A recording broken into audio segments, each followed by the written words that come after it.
Bagaimana jika saya beritahu Anda bahwa rahasia untuk menjaga kadar gula darah tetap stabil sebenarnya sudah ditemukan sejak 1000 tahun yang lalu, dan rahasia itu tersimpan rapat dalam karya salah satu pemikir medis terbesar sepanjang sejarah. Hari ini, kita akan kembali ke masa lalu untuk mengungkap ramuan kuno dari sang legenda Ibnu Sina. Konon, minuman ini mampu menormalkan kadar gula darah hingga ke angka ideal 5,0 hanya dalam waktu 10 hari saja. Terdengar sulit dipercaya, bukan? Di video ini, kita tidak hanya akan membagikan resep tersebut, kita akan membedahnya secara mendalam, mempelajari setiap bahannya, dan mencari tahu di mana batas antara legenda dan fakta ilmiah. Tonton video ini sampai habis, karena informasi yang akan Anda dapatkan bisa mengubah cara pandang Anda dalam menjaga kesehatan. Jadi, apakah ini benar-benar mungkin? Mari kita cari tahu bersama. Sebelum kita membahas ramuannya, mari kita mengenal siapa sosok di balik ilmu ini. Ibnu Sina, atau yang dikenal di dunia barat sebagai Avicenna, bukan sekadar dokter biasa. Beliau adalah seorang jenius sejati, seorang filsuf, astronom, dan ilmuwan yang pemikirannya melampaui zamannya hingga ratusan tahun. Karya utamanya, The Canon of Medicine, menjadi buku panduan medis paling berpengaruh di Eropa hingga abad ke-17. Ibnu Sina percaya bahwa alam telah menyediakan segala yang kita butuhkan untuk penyembuhan. Beliau melihat tubuh sebagai satu kesatuan sistem yang utuh, di mana penyakit muncul karena hilangnya keseimbangan. Untuk memulihkan keseimbangan itu, beliau tidak menggunakan bahan kimia keras, melainkan kekuatan tanaman, mineral, dan pola hidup yang benar. Dari landasan ilmiah inilah muncul resep yang akan kita bahas hari ini. Ini bukan sekadar mitos rakyat, melainkan pengetahuan yang didasarkan pada observasi dan praktik selama berabad-abad oleh sang penyembuh legendaris. Mari kita mulai dengan satu masalah yang kini menjadi perhatian serius bagi banyak orang, yaitu kadar gula darah tinggi. Bagi jutaan orang di dunia, ini bukan sekadar angka di alat pengukur gula darah. Ini adalah sumber kecemasan yang terus-menerus, tentang diet yang sangat ketat, hingga rasa takut akan risiko komplikasi. Rasanya seperti hidup dalam bayang-bayang ketakutan setiap kali ingin menyantap makanan. Memang, dunia medis modern menawarkan obat-obatan dan suntikan yang sangat membantu menyelamatkan nyawa. Namun, pada kenyataannya, metode ini seringkali hanya meredam gejala, bukan mengatasi akar masalah dari gangguan metabolisme itu sendiri. Akhirnya, banyak orang terjebak dalam ketergantungan obat, sementara masalah utamanya tidak pernah benar-benar tuntas. Lingkaran setan ini sungguh melelahkan dan perlahan merenggut kebahagiaan hidup. Lalu muncul sebuah pertanyaan besar. Apakah benar-benar tidak ada jalan lain? Apakah leluhur kita dulu, yang hidup tanpa laboratorium dan pabrik obat, benar-benar tidak berdaya menghadapi masalah ini? Justru sebaliknya, mereka selalu mencari akar masalahnya, dan mereka menemukannya dalam pola hidup, serta apa yang mereka konsumsi sehari-hari. Ibnu Sina memang tidak pernah menggunakan istilah resistensi insulin atau diabetes tipe 2. Namun, beliau mampu menggambarkan dengan sangat akurat kondisi yang sekarang kita kenal sebagai sindrom metabolik. Beliau mencatat gejala-gejala seperti air seni yang terasa manis, berat badan berlebih, rasa haus yang terus-menerus, hingga tubuh yang selalu merasa lemas. Menurut pandangannya, penyebab utama kondisi ini adalah pola makan yang buruk, terutama makanan yang bersifat panas dan lembab, serta kurangnya aktivitas fisik. Pendekatan Ibnu Sina sangatlah menyeluruh. Beliau tidak menawarkan satu obat ajaib untuk segalanya. Sebaliknya, beliau menyarankan untuk mengubah gaya hidup dan membersihkan tubuh terlebih dahulu, baru kemudian memanfaatkan khasiat tanaman herbal untuk mengembalikan keseimbangan alami tubuh. Ramuan yang kita bicarakan ini bukanlah obat dewa, melainkan instrumen penting dalam sebuah sistem kesehatan yang utuh. Filosofi ini kini menjadi jauh lebih relevan bagi kita. Kita kembali disadarkan bahwa kunci kesehatan ada di tangan kita sendiri, bukan hanya bergantung pada apa yang ada di dalam kotak obat. Sekarang, mari kita masuk ke bagian yang paling menarik. Mari kita bedah satu persatu rahasia di balik ramuan kuno ini. Bahan pertamanya mungkin akan membuat Anda terkejut. Inilah kelabet, atau yang juga sering disebut sebagai biji meti atau fenugreek. Dalam catatan kesehatan kuno Ibnu Sina, tanaman ini disebut-sebut sebagai salah satu ramuan paling ampuh untuk mendinginkan darah dan mendetoksifikasi tubuh secara alami. Beliau menulis bahwa biji kelabet mampu membuang kelebihan rasa manis dari dalam tubuh serta memulihkan fungsi organ vital, khususnya pankreas dan hati. Ibnu Sina menyarankan konsumsi air rebusannya bagi siapapun yang merasa lemas, kurang energi, atau mengalami masalah pencernaan. Beliau seolah sudah memahami secara intuitif bahwa kelabet berpengaruh besar pada organ yang kini kita kenal sebagai sumber penghasil insulin. Dan yang luar biasa, apa yang beliau sampaikan 1000 tahun yang lalu, kini semakin terbukti kebenarannya melalui berbagai penelitian di laboratorium modern di seluruh dunia. Lalu, bagaimana sains modern memandang biji kelabat atau fenugreek? Inilah bagian yang paling menarik. Penelitian menunjukkan bahwa biji fenugreek mengandung zat unik bernama 4-hydroxyisoleucin. Asam amino ini mampu merangsang sel-sel pankreas untuk memproduksi insulin secara alami. Selain itu, fenugreek juga kaya akan serat larut yang efektif, memperlambat penyerapan karbohidrat dan gula di dalam usus. Bayangkan seperti sebuah spons yang menyerap kelebihan glukosa, sehingga gula tidak langsung melonjak masuk ke aliran darah. Begitulah cara kerja serat fenugreek. Berbagai studi klinis telah membuktikan bahwa konsumsi biji fenugreek secara rutin dapat menurunkan kadar gula darah secara signifikan, baik saat berpuasa maupun setelah makan, serta memperbaiki angka HbA1c Anda. Jadi, intuisi sang tabib legendaris, Ibnu Sina, memang terbukti benar. Bubuk kuning sederhana ini adalah superfood sejati bagi siapapun yang ingin menjaga kadar gula darah tetap stabil. Komponen berikutnya dalam ramuan kita pasti sudah tidak asing lagi, kayu manis. Namun, jangan menganggapnya hanya sebagai rempah biasa untuk hidangan manis. Ibnu Sina menggunakan jenis yang sangat istimewa, yaitu kayu manis Ceylon, yang ia anggap lebih mulia dan kaya akan khasiat penyembuhan. Dalam catatan medisnya, beliau menggambarkan kayu manis sebagai bahan yang menghangatkan dan memberikan energi, mampu menguatkan jiwa, serta melancarkan aliran darah. Beliau meresepkannya untuk memperbaiki pencernaan, mengatasi rasa lemas, serta mengencerkan cairan tubuh yang kental, agar metabolisme tetap terjaga. Menurut pandangannya, kayu manis membantu tubuh menyerap nutrisi dan energi secara lebih efisien, mencegah penumpukan sisa makanan yang dapat memicu berbagai penyakit. Beliau melihatnya sebagai katalis yang memicu proses pembersihan dan pemulihan diri secara alami. Baginya, ini bukan sekadar bumbu dapur, melainkan obat mujarab yang mampu membangkitkan kembali kekuatan hidup dalam tubuh kita. Bagaimana sains memandang manfaat kayu manis bagi kadar gula darah? Penelitian modern mengungkapkan bahwa kayu manis mengandung senyawa aktif bernama sinamaldehida.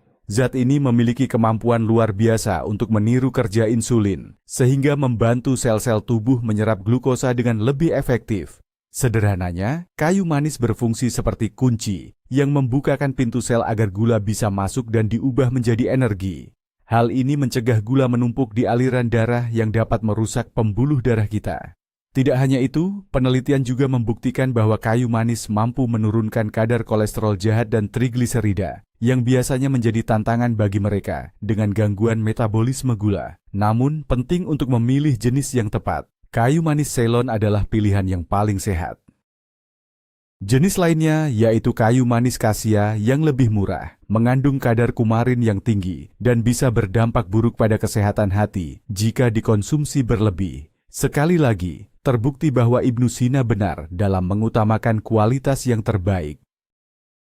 Bahan rahasia ketiga adalah kunyit, si rempah emas dari timur. Tokoh kedokteran ternama Ibnu Sina menyebutnya sebagai kerabat dekat safron dan sangat menghargai kemampuannya dalam mendetoks tubuh.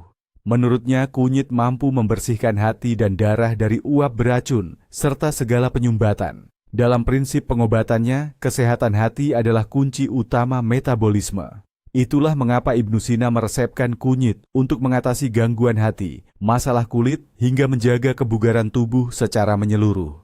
Beliau percaya rempah ini bisa meredakan peradangan internal yang dianggap sebagai akar dari banyak penyakit kronis. Ibnu Sina menyaksikan sendiri bagaimana kunyit mampu mengembalikan cahaya sehat pada kulit dan memberikan energi baru bagi tubuh. Meski di zamannya belum dikenal istilah radikal bebas, ia sudah menyadari adanya proses kerusakan sel yang bisa dilawan oleh rempah kuning yang kaya manfaat ini. Sains modern kini telah membuktikan betapa hebatnya pemikiran Ibnu Sina di masa lalu. Kandungan utama dalam kunyit, yaitu kurkumin, diakui sebagai salah satu senyawa antiinflamasi alami yang paling kuat di dunia. Saat ini, peradangan kronis tingkat rendah diketahui sebagai pemicu utama terjadinya resistensi insulin. Disinilah kurkumin berperan penting untuk memutus rantai masalah tersebut. Tak hanya itu, berbagai penelitian pada manusia maupun hewan menunjukkan bahwa kurkumin mampu meningkatkan kinerja sel beta pada pankreas, yakni sel-sel yang bertugas memproduksi insulin dalam tubuh kita. Kurkumin juga melindungi hati dari risiko perlemakan hati, sebuah kondisi yang sangat sering menyertai penderita diabetes tipe 2. Sebagai antioksidan yang luar biasa, ia menjaga sel-sel tubuh kita agar tidak mudah rusak.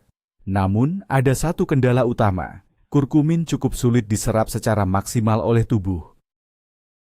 Menariknya, nenek moyang kita ternyata sudah memiliki rahasia untuk mengatasi hal ini. Rahasia tersebut akan kita bongkar sesaat lagi ketika kita membahas cara pembuatan ramuan ajaibnya. Terakhir, bahan api keempat dalam ramuan ini adalah jahe. Ibnu Sina mengategorikan jahe sebagai bahan yang bersifat panas dan kering. Beliau meyakini bahwa jahe adalah cara terbaik untuk membangkitkan api pencernaan di dalam tubuh. Menurutnya, banyak penyakit, termasuk yang berkaitan dengan kadar gula tinggi, berawal dari kondisi lambung yang dingin dan lemah, sehingga tidak mampu mencerna makanan dengan baik. Jahe bekerja dengan merangsang seluruh saluran pencernaan, membantu tubuh menyerap nutrisi secara optimal, serta mencegah penumpukan lendir dan kelembapan yang berlebih. Ibnu Sina juga menyarankan jahe untuk melancarkan sirkulasi darah, menghangatkan tubuh, serta meredakan mual dan gangguan lambung. Baginya, jahe adalah pendorong alami yang membuat sistem metabolisme bekerja lebih cepat dan efisien, membakar kelebihan zat dalam tubuh, serta mencegahnya menumpuk menjadi lemak atau gula. Secara medis, manfaat jahe ternyata sangat luar biasa. Kandungan aktif utamanya, yaitu ginjerol, sudah terbukti secara klinis kaya akan antioksidan dan ampuh melawan peradangan dalam tubuh. Namun, yang paling penting bagi kesehatan kita adalah kemampuannya dalam meningkatkan sensitivitas sel terhadap insulin. Artinya, jumlah insulin yang sedikit pun bisa bekerja jauh lebih efektif untuk mengolah gula darah menjadi energi. Beberapa riset juga menunjukkan bahwa jahe dapat menghambat enzim yang memecah karbohidrat, sehingga penyerapan gula ke dalam darah setelah makan menjadi lebih lambat dan stabil. Jadi, jahe bekerja di berbagai sisi sekaligus, melancarkan pencernaan, meredakan peradangan, dan membantu sel tubuh merespons sinyal insulin dengan lebih baik. Ini adalah booster metabolisme alami yang sangat sempurna untuk melengkapi bahan-bahan lain dalam ramuan kesehatan kita. Setelah kita mengenal semua manfaat bahannya, sekarang mari kita masuk ke bagian yang paling penting, yaitu resepnya. Bagaimana cara meracik keempat bahan luar biasa ini menjadi eliksir Ibnu Sina yang legendaris? Simak baik-baik, karena saya akan membagikan metode yang disusun kembali dari naskah kuno yang sangat berharga. Bahan-bahan yang Anda butuhkan adalah 1 sendok makan biji kelabet atau fenugreek, 1 sendok teh bubuk kayu manis Ceylon, 1 sendok teh bubuk kunyit, dan sepotong jahe segar seukuran 2 cm. Selain itu, Anda juga butuh setengah sendok teh lada hitam butiran. Ya, benar, lada hitam. Inilah rahasia utamanya. Lada hitam berfungsi meningkatkan penyerapan kurkumin hingga ribuan kali lipat. Dan luar biasanya, Ibnu Sina sudah mengetahui rahasia ini sejak lama. Terakhir, siapkan bahan dasarnya, yaitu 500 ml air bersih.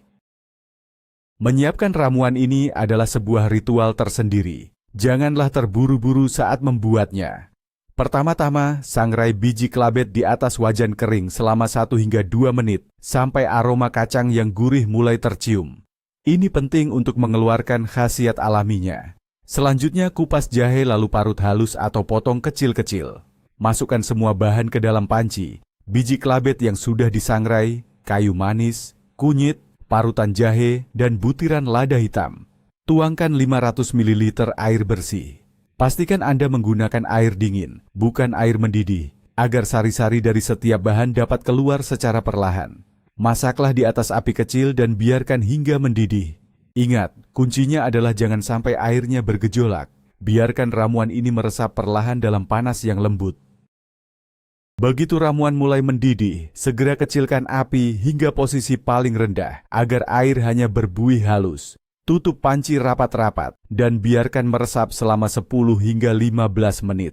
Dalam proses ini, air akan menyerap seluruh sari pati tanaman, sementara bahan-bahannya akan saling bersinergi untuk memperkuat khasiat satu sama lain. Anda akan mencium aroma rempah yang sangat harum memenuhi seluruh dapur. Setelah 15 menit, angkat panci dari api, namun jangan langsung membuka tutupnya. Biarkan eliksir ini meresap selama setidaknya 30 menit lagi.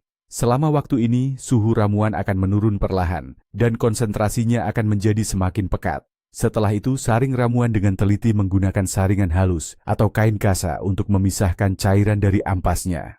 Kini, eliksir kesehatan Avicenna. Anda telah siap. Warnanya akan terlihat cantik, coklat keemasan yang pekat. Simpanlah ramuan ini di dalam wadah kaca dan masukkan ke dalam lemari es. Pastikan untuk mengonsumsinya dalam waktu tidak lebih dari 2 hari. Sekarang, muncul pertanyaan yang paling penting. Bagaimana cara mengonsumsi ramuan ini agar mendapatkan khasiat yang maksimal? Aturan dasarnya adalah mengikuti rutinitas selama 10 hari. Anda disarankan meminumnya 2 kali sehari. Pertama, di pagi hari saat perut kosong, tepat 30 menit sebelum sarapan, dan kedua, di malam hari, sekitar 1 jam sebelum tidur. Takaran sekali minumnya cukup 100 hingga 150 ml, atau sekitar setengah gelas. Pastikan ramuan diminum dalam keadaan hangat. Jika Anda menyimpannya di kulkas, cukup panaskan sebentar saja, tapi jangan sampai mendidih. Mengenai rasanya, ramuan ini memiliki cita rasa yang cukup unik, beraroma rempah yang kuat, dengan sentuhan rasa pahit dari biji kelabat, serta rasa pedas hangat dari jahe. Hindari menambahkan gula atau madu, karena hal itu bisa mengurangi efektivitas manfaatnya. Anggaplah ini sebagai jamu kesehatan atau ritual penyembuhan bagi tubuh Anda. Setelah rutin meminumnya selama 10 hari, disarankan untuk beristirahat selama 1 hingga 2 minggu sebelum memulai kembali jika memang diperlukan. Penting untuk disadari bahwa eliksir ini bukanlah sebuah keajaiban yang instan. Ibnu Sina selalu menekankan pentingnya pendekatan yang menyeluruh bagi kesehatan. Oleh karena itu, selama mengonsumsi minuman ini, sangat penting bagi Anda untuk mengatur pola makan. Ini bukan berarti Anda harus menahan lapar. Justru sebaliknya, Anda tetap harus makan, namun dengan pilihan yang tepat. Hindarilah karbohidrat sederhana seperti roti putih, aneka kue, camilan manis, dan minuman berkapasitas gula tinggi. Sebaiknya jadikan sayuran, terutama sayuran hijau, sebagai menu utama Anda. Lengkapi dengan protein rendah lemak seperti ayam, ikan, atau kacang-kacangan, serta lemak sehat dari alpukat, kacang-kacangan, dan minyak zaitun. Jangan lupa untuk memperbanyak minum air putih sepanjang hari. Pola makan seperti ini akan meringankan beban kerja pankreas Anda, sehingga setiap tetes eliksir dapat bekerja dengan efektivitas maksimal. Pada dasarnya, Anda sedang membantu tubuh menciptakan kondisi yang ideal untuk memulihkan dirinya sendiri secara alami. Selain menjaga pola makan, Ibnu Sina sangat menekankan pentingnya aktivitas fisik. Beliau pernah berkata, gerakan dapat menggantikan segala jenis obat, namun tak ada satupun obat di dunia ini yang mampu menggantikan peran aktivitas fisik. Selama menjalani program 10 hari ini, cobalah untuk rutin bergerak. Anda tidak perlu berlari maraton, cukup dengan jalan cepat selama 30 hingga 40 menit setiap hari. Berjalan kaki di udara segar tidak hanya membantu menurunkan kadar gula darah, karena otot yang bergerak akan aktif membakar glukosa, tetapi juga memperlancar aliran darah, meningkatkan kadar oksigen, dan meredakan stres. Perlu diingat, stres memicu hormon kortisol yang dapat menaikkan kadar gula darah. Perpaduan antara ramuan ini, pola makan sehat, dan rutin bergerak adalah serangan 3 arah yang ampuh untuk mengatasi gula darah tinggi, persis seperti yang diajarkan oleh sang penyembuh legendaris tersebut. Mari kita bicara jujur soal janji yang sering kita dengar. Gula darah turun ke angka 5,0 hanya dalam 10 hari. Pertanyaannya, apakah ini realistis? Mari kita bedakan antara mitos dan kenyataan. Bagi Anda yang masih di tahap pradiabetes atau yang kadar gulanya baru naik sedikit, angka tersebut mungkin saja dicapai. Syaratnya, Anda harus disiplin melakukan 3 hal. Rutin minum ramuan ini, menjaga pola makan, dan aktif bergerak. Kandungan dalam minuman ini memang sangat efektif. Namun, bagi penderita diabetes tipe 2 yang sudah menahun dan rutin mengonsumsi obat-obatan, mengharapkan penurunan sedrastis itu dalam 10 hari tentu tidak realistis, bahkan bisa berbahaya. Hasilnya tetap akan ada, namun prosesnya akan berjalan lebih perlahan dan bertahap. Jadi, jangan jadikan ramuan ini sebagai pengganti pengobatan dari dokter. Anggaplah ini sebagai pendamping yang kuat untuk membantu fungsi tubuh Anda, bukan sebuah keajaiban instan.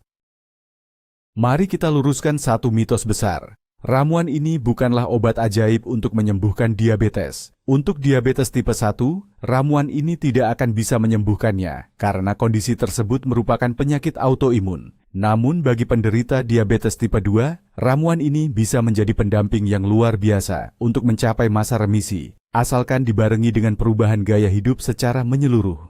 Nilai utama dari resep ini bukanlah hasil yang instan, melainkan sebuah pembuktian tentang betapa kuatnya instrumen yang kita miliki untuk mengelola kesehatan sendiri. Ini mengajarkan kita untuk lebih peduli pada apa yang kita konsumsi, bagaimana kita bergerak, dan bagaimana memanfaatkan kekayaan alam untuk mendukung metabolisme tubuh.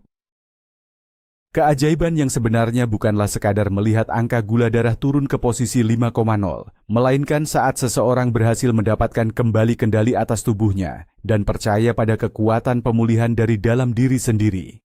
Inilah esensi sejati dari kebijaksanaan Ibnu Sina. Sekarang, mari kita bahas hal yang paling penting, yaitu aturan pakainya. Walaupun ramuan ini berbahan alami, khasiatnya sangat kuat bagi tubuh. Jadi, ada beberapa kondisi yang perlu Anda perhatikan. Pertama, ramuan ini tidak disarankan untuk ibu hamil dan menyusui. Bagi Anda yang memiliki masalah pencernaan seperti maag atau lambung yang sedang kambuh, harap berhati-hati. Kandungan jahe dan lada di dalamnya bisa memicu iritasi pada dinding lambung. Selain itu, jika Anda sedang mengonsumsi obat pengencer darah seperti warfarin, pastikan untuk berkonsultasi dengan dokter terlebih dahulu, sebab kunyit dan jahe juga memiliki efek pengencer darah alami. Dan yang terpenting, bagi Anda yang sedang mengonsumsi obat penurun gula darah, harap ekstra waspada. Ramuan ini bisa memicu hipoglikemia, yaitu kondisi di mana kadar gula darah turun drastis hingga ke level yang berbahaya. Oleh karena itu, mulailah mengonsumsinya hanya di bawah pengawasan dokter dan pastikan untuk rutin mengecek kadar gula darah Anda. Sebagai kesimpulan, ramuan legendaris Ibnu Sina ini bukan sekadar campuran rempah biasa, melainkan sebuah filosofi kesehatan yang mendalam. Ini adalah pengingat bahwa alam telah menyediakan segala yang kita butuhkan untuk hidup sehat dan panjang umur. Fenugreek, kayu manis, kunyit, dan jahe adalah superfood sejati. Kehebatannya tidak hanya terbukti secara turun-temurun selama berabad-abad, tetapi juga telah divalidasi oleh ratusan penelitian ilmiah modern. Bahan-bahan alami ini memang sangat efektif dalam membantu mengontrol kadar gula darah. Namun tentu saja, penggunaannya memerlukan pendekatan yang bijak dan penuh kesadaran. Jangan mengharapkan keajaiban yang instan. Namun, Anda bisa mengandalkan ramuan ini sebagai dukungan yang luar biasa bagi tubuh dalam proses pemulihan. Rahasia terbesar Ibnu Sina bukanlah terletak pada satu resep khusus, melainkan pada pemahaman bahwa kesehatan sejati adalah harmoni antara pola makan, aktivitas fisik, dan keseimbangan batin. Nah, sahabat sehat, itulah tadi sekilas tentang warisan kebijaksanaan ribuan tahun dan salah satu rahasia besar dari Ibnu Sina. Ternyata, di balik legenda yang indah ini, terdapat landasan ilmiah yang sangat nyata. Ramuan ini memang bukan obat ajaib untuk segala penyakit, namun ia adalah sarana ampuh yang jika dipadukan dengan pola hidup sehat, dapat memberikan hasil yang luar biasa. Pesan utamanya adalah, jangan pernah meremehkan ilmu warisan leluhur kita. Seringkali, kekuatan yang dahsyat justru tersembunyi dalam kesederhanaan alam. Terima kasih telah menonton video ini sampai selesai. Jika konten ini bermanfaat bagi Anda, dukung terus channel kami dengan cara klik like dan subscribe agar Anda tidak ketinggalan informasi serta penemuan terbaru lainnya di dunia kesehatan. Dan tentu saja, saya ingin mendengar pendapat Anda. Apakah Anda termasuk yang percaya pada khasiat resep-resep kuno? Atau Anda lebih memilih pengobatan medis modern? Yuk, tulis pendapat Anda di kolom komentar. Mari kita berdiskusi. Tetaplah sehat dan sampai jumpa di video berikutnya.